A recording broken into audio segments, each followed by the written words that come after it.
Ipinagpaliban ng International Criminal Court ang confirmation of charges hearing laban po kay dating Pangulong Rodrigo Duterte matapos igiit ng kampo ang kanyang edad at kalusugan. Sa inilabas na desisyon ng Pre-Trial Chamber 1, sinabing kailangan munang suriin kung may kakayahan pa ang 80-year-old na dating Pangulo na sumali sa mga pagdinig sa The Hague. Pinaboran ito ni na Presiding Judge Julia Motok at Judge Ryan Alapini Gansu, habang tumutol naman si Judge Maria del Socorro Flores Liera. Iginit po ng abogado ni Duterte na si Attorney Nick Kaufman na lalong mahihirapan ang dating Pangulo kung ipagpapatuloy ang proseso sa abroad. Mas mainam daw kung sa Pilipinas na lang siya humarap laban sa mga paratang at mga kasong ibinabato sa kanya. Bagamat nananatiling matatag ang kalooban ng dating Pangulo, aminado ang kanyang kampo na ramdam na nito ang epekto ng edad at kondisyon ng kanyang pagkakakulong. Kada balita nationwide. Pariing ipinahayag naman ng mga biktima ng drug war ang kanilang pagkadismaya. Diyan nga ho sa ginawang pagpapaliban ng ICC sa confirmation of charges hearing laban kay dating Pangulong Duterte. Sinilabas na pahayag ng National Union of People's Lawyers o NUPL at grupong Rise Up for Life and for Rights, binigyan din ho nilang bahagi lang daw ho yan ng drama, panlilinlang at desperation ni Duterte. Ito nga hong pag-iit na hindi na raw ho niya kayang humarap sa paglilitis. Ayon nga ho kabrigada kay ICC Assistant to Counsel Attorney Cristina Conti, malinaw na pwedeng ipagpatuloy naman ang hearing kahit wala ho si Duterte sa korte. Anya, kung totoong may sakit o hindi na ho niya kayang humarap, maaari naman ho niyang i-waive ang kanyang karapatan at iparepresenta na lang ang sarili sa kanyang mga abogado. Yan nga ho'y alinsunod sa Rule 124 ng ICC Rules of Procedure and Evidence. Umaasa naman ang mga biktima at yung kanilang counsel na agad na ma-reset ang hearing upang tuluyan ng araw ho nilang makamit ang hustisya sa libo-libo raw na namatay sa kampanya ng dating Pangulo laban sa iligal na droga. Matapos mapalitan ng liderato ng Senado, nagpaabot ng kanyang pagbati si House Speaker Martin Romualdez kay Senador Tito Soto na muling naupo bilang pinuno ng mataas na kapulungan. Iginit po ni Romualdez ang kahalagahan ng pagkakaisa ng Senado at ng Kamara na higit na kailangan sa panahong ito para humaihatid ang ginhawa sa taong bayan. Sa kabila ho niyan, kinuwestiyon niya ang pagmamalaki ni dating Senate President Chis Escudero sa paglalantad ng tinaguriang bombshell list ng mga kontratistang DISCAYA sa ilalim ho ng kanyang liderato. Kabilang si Romualdez sa idinadawit sa umano'y tumanggap na mga flood control kickbacks. Iginit niyang walang ebidensya ang mga paratang at ang paninira ay hindi umano kailanman magiging hustisya.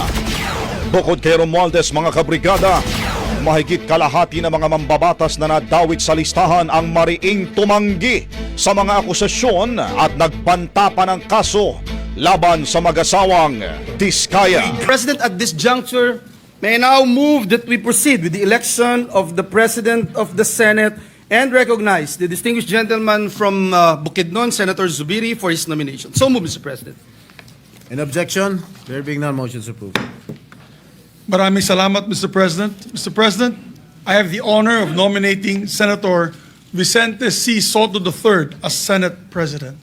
We already know him to be a leader of great integrity, as exemplified by his time as Vice Mayor of Quezon City, as Senate Majority Leader, as Senate Minority Leader, and of course, as Senate President. Having had the honor of working alongside him as his Majority Leader during the 17th and 18th Congress, I witnessed firsthand his peerless leadership and work ethic, and I can say with conviction that he has been nothing short of a reliable and trustworthy leader. As Senate President, he always led with fairness and transparency, and he led with an open ear and a decisive hand, ensuring unity and stability in the Senate at all times. Most importantly, he was a traditionalist in the very best sense of the word, consistently upholding the rules and traditions that protected the integrity of the Senate as the nation's last bastion of democracy. With Senator Soto as Senate President, the Senate is in good hands. Maraming salamat po, Your Honors. Thank you, Senator Zubiri, Majority Leader. Yes, Mr. President, there are no other nominations. Mr. President, I therefore move that we close the period of nomination. So moved, Mr. Any President. objection? There being none, the motion is hereby approved. Mr. President, Senator Ligarda is also seeking the floor. I move that she be recognized, Mr. President. Senator Legarda is hereby recognized. Thank you, Mr. President. Distinguished colleagues, the Filipino people have always looked to the Senate as a pillar of our democracy. In times of profound challenges, when our citizens yearn for clarity and wisdom, they expect us to steady the ship and steer it with a clear compass towards safer shores. They do not ask for eloquence alone, but for proof that we can all place country above self and that we can govern with discipline, foresight, and courage. Discipline to resist the distractions of partisanship and to keep public service anchored in principle. Foresight to craft laws that anticipate the future rather than merely react to crisis. And the courage to take the difficult but necessary decisions that secure the long-term welfare of our people, even when they come at significant political cost. Let me emphasize, leadership in this chamber is never a solitary duty. It is a shared guardianship of a trust that belongs to the Filipino people. The Senate at its finest when debate sharpens judgment and unity springs from conviction. This, I believe, is what Senator Vicente Tito Soto III embodies and why I rise in support of his nomination as Senate President. During my first term long ago, I served as Majority Leader while he was Minority Leader. I witnessed his respect for balance and fairness, ensuring that this chamber remained a forum of reason and accountability. Later, as chair of the Committee on Finance under his Senate presidency, I saw his firm hand in guiding our work, listening to every voice, building consensus, reminding us constantly that governance must yield tangible results for the people. These are qualities tested by time and proven by service. Senator Tito Soto commands respect through fairness, humility, and his ability to unite diverse voices. For these reasons, I second the nomination of Senator Vicente Soto III as Senate President. Thank you, Senator Legarda. Mr. President, move for the previous motion, there being no other nomination. So move, Mr. President. It has been moved by the Majority Leader and seconded by Senator Lauren Legarda that the nomination be closed. Is there any objection? Hearing none, the motion is hereby approved. There being no other nominees for the position, Senator Vicente Soto, the only nominee for the position of the Senate President, is hereby declared as the newly elected President of the Senate. Mr. President, may I move that we suspend the session to allow the newly elected Senate President to take his oath, Mr. President. Session is hereby suspended. May we proceed with the oath-taking of the newly elected Senate President, Mr. President. Please raise your right hand and repeat after me.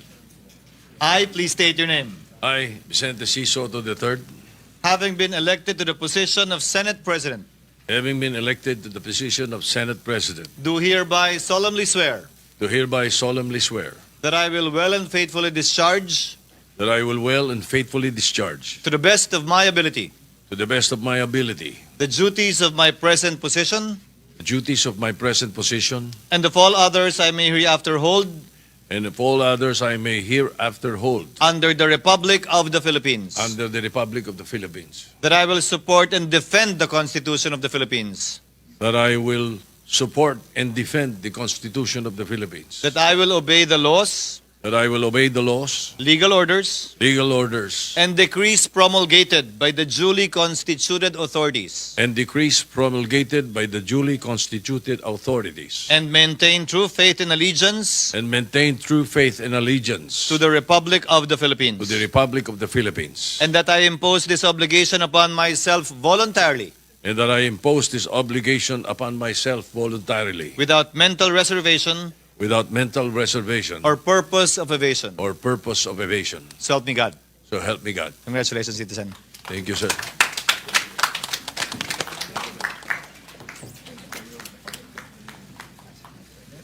May I ask for a minute suspension, Mr. President. Session is suspended. Mr. President, at this juncture, may I move that we recognize the distinguished former Senate President, Senator Cheese Escudero, to make a manifestation, Mr. President. The former Senate President, Senator Cheese Escudero, is hereby recognized for a manifestation. Thank you, Majority Leader. Thank you, Mr. Senate President. Nais ko lamang po magbigay ng maikling manifestasyon. Nais ko pong magpasalamat sa mga kapwa ko miyembro ng Senado na nagbigay po ng tiwala sa akin sa 19th at saka 20th Congress. Nais ko din po magpasalamat sa mga opisyal at kawani ng Senado. Karangalan ko po na pagsilbihan kayo at manilbihan kasama kayo nitong nagdaang taon. I serve at the pleasure, Mr. President, of the majority and understand and respect the decision of the majority of my colleagues. I hold no grudges. I hold no ill feelings. I congratulate Senator Vicente Tito Soto III on his election as Senate President, and I wish you well, Mr. Senate President. Nandito lamang po ako bilang ordinaryong miyembro para pagsilbihan at paglingkuran kayo sa anumang kapasidad na pwede at kaya ko bilang bahagi ng Senadong ito. During my tenure, Mr. President, the Senate did not shy away from confronting the difficult questions facing our nation. We passed a record number of laws that helped uplift the lives of our countrymen. We conducted hearings that unearthed corruption on a scale rarely seen before, and in doing so, we remind the public that accountability is not a mere empty rhetoric, but a duty that we must uphold.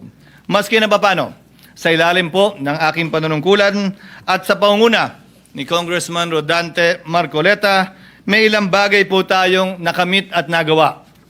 Nakapagsalita na ng bombo kaninang umaga si Congressman Toby Chanco at nabanggit lahat ng nais niyang sabihing hindi nasabi sa kabilang kamera. Nasabi na rin po, Ginoong Pangulo, ang the name that cannot be mentioned, ang pangalan ni Speaker Martin Romualdez at Congressman Zaldico sa pamamagitan ng paghihiring kanina pong hapon. And as a final act earlier, Mr. President, I signed upon the request of Congressman Marcoleta the contempt order of Assistant District Engineer Bryce Hernandez, putting him under detention already here in the Senate.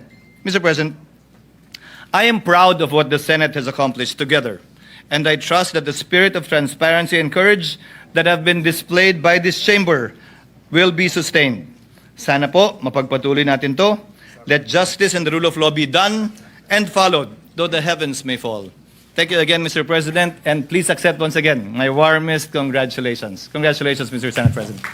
Thank you very much, and we thank the distinguished former Senate President, Senator Cheese Escudero, for his magnanimity and the work that he has, the service that he has given the Senate and the Filipino people.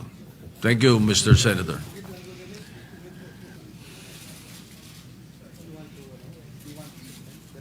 You have a 1 minute suspension. Yes, Mr. President.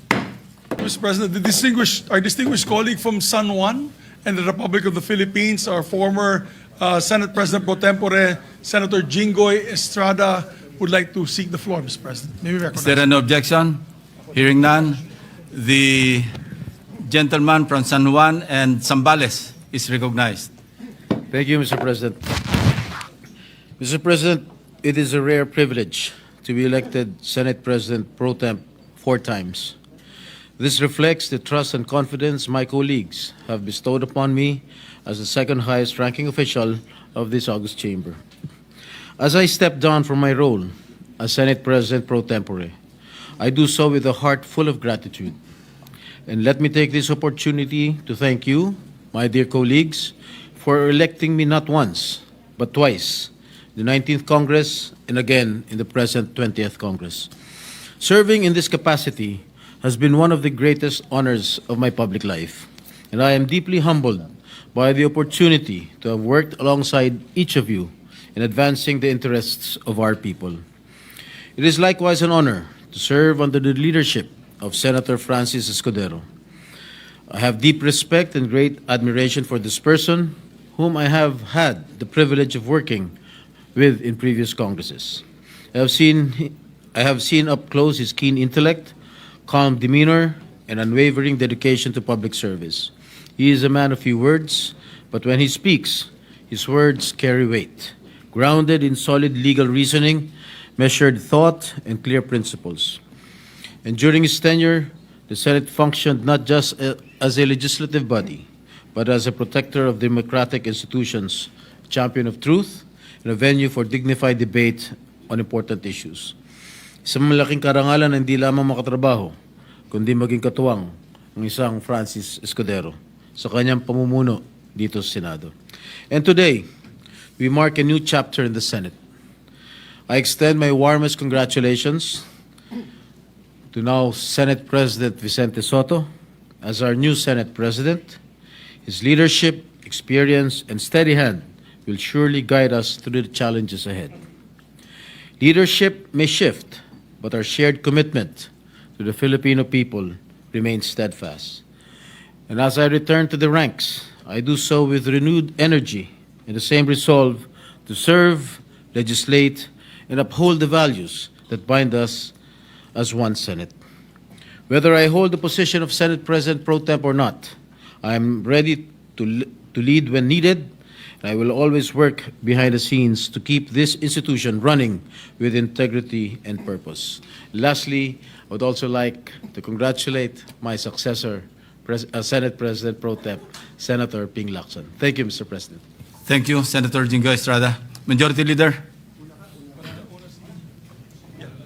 Yes, Mr. President, we'd like to... ikaw na muna. Yes, we'd like to recognize, Mr. President, a distinguished colleague from Taguig and Pateros in the Republic of the Philippines, no other than Alan Peter Cayetano, Mr. President. Is there any objection? Senator Alan Peter Cayetano is recognized.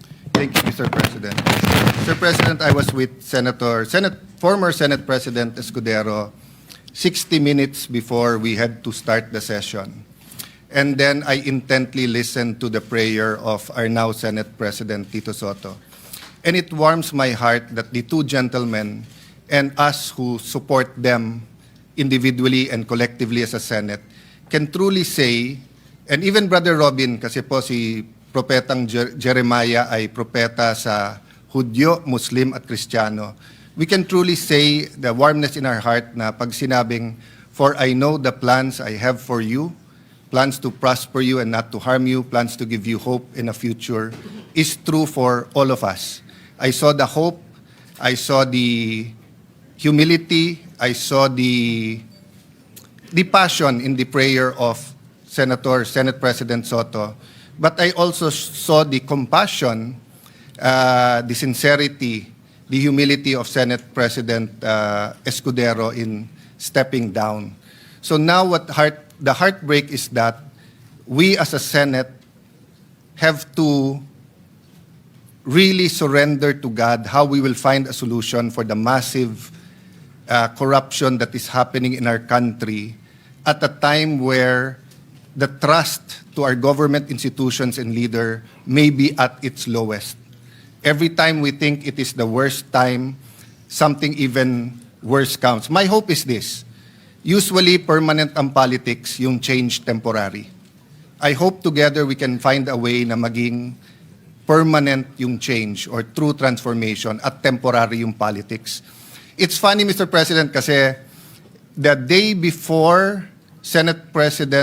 after the Senate President took office, yun yung massive rally ng ating mga kapatid for unity in the nation. So I can claim that nagsimula yung Senate presidency ni Senate President Escudero ng panahon ng isang Sara D or the Vice President Sara Duterte. This morning, we heard another Sara D, Sara DISCAYA, and that ended naman his Senate President. So, sarado na po ang term ni Senate President Escudero. Pero, nagbubukas pa lang ang linaw, and I do not say na yung sinabi ni Sara DISCAYA kanina is gospel truth. I know there's a lot of truth there. Marami pang truth ang lalabas. So I just want to, in congratulating Senator Soto, Senator Lacson, Senator Migs, all of our colleagues, I would like to manifest that I'll probably remain in the minority, but I look forward to working with you, whether we agree or disagree, because the country needs the Senate now more than ever. And my only regret naman or heartbreak is that Senator Villanueva and Senator Escudero was not able to fully vent the issues against them, precisely because every time they wanted to, they thought of the Senate. Having said that, they will have all the time and opportunity now, and the Senate always finds a way that even if its members disagree, we move forward as an institution that loves God and loves our country. So for the capacity, in my capacity, in different capacities of the committees I have held, I'd like to thank everyone for that opportunity also. Again, Senate President, welcome back and congratulations. Thank you, Senator Alan Peter Cayetano. Majority Leader. See Senator Joel. Yeah. Yes, Mr. President, we'd like to recognize my distinguished Majority Floor Leader in the 19th Congress and also the distinguished Majority Floor Leader of the 20th Congress, no other than my dear friend, former Senate Majority Leader Joel Villanueva. Mr. President. Is there any objection? Hearing none, Senator Joel Villanueva is recognized. Thank you, Mr. President. Thank you to our Majority Leader. Very short manifestation, Mr. President. Indeed, it's a great honor and privilege, karangalang napakalaki bilang isang anak ng isang Bulakenyo na makapaglingkod bilang inyong Majority Leader dito sa Senado. Karangalan po natin makapaglingkod under the leadership of then Senate President Mig Zubiri, then Senate President Cheese Escudero, na talagang nagtiwala din po sa atin. Muli, maraming salamat sa ating mga kasamahan dito sa Senado for all your trust and confidence to this representation. Lagi pong napakalaking karangalan yung mabigyan ng posisyon, lalo na sa liderato ng Senado, na paglingkuran ang ating Diyos at ang ating bayan, at lalong-lalo na po ang mahal na mahal nating institusyon. Kanina po kasama po ako with Your Honor, the presiding officer and Senate President and the Majority Leader doon sa meeting natin kanina for this very smooth transition. At isa lamang po yung ating napagkasunduan, lahat po tayo may isang common denominator. At yun ay protektahan at siguruhin na ang institusyon na pinakamamahal natin ay laging mas mataas yung ating pagtingin na paglilingkod. Kaya sabi po nung Romans 8:28, all things work together for good for those who love the Lord. At sinasalamin po yan ng mga kasamahan natin dito sa bulwagan ito. At nais kong magwakas by saying, Mr. President, that I am also now available to be part of the opposition, the minority, and that yung kagaya ng binanggit ni Senator Alan Peter Cayetano, na tayo po bilang mga lingkod bayan, nais nating makipagtulungan kahit kanino man, kung ito po ay sa direksyon na pagbibigay linaw, pagbibigay tamang direksyon sa ating mga institusyon, sa ating mga government agencies, higit sa lahat in promoting truth, justice, and righteousness. Sabi po dun sa Philippians 3:14, we continue to press on toward the goal to win the prize of what God has prepared for all of us.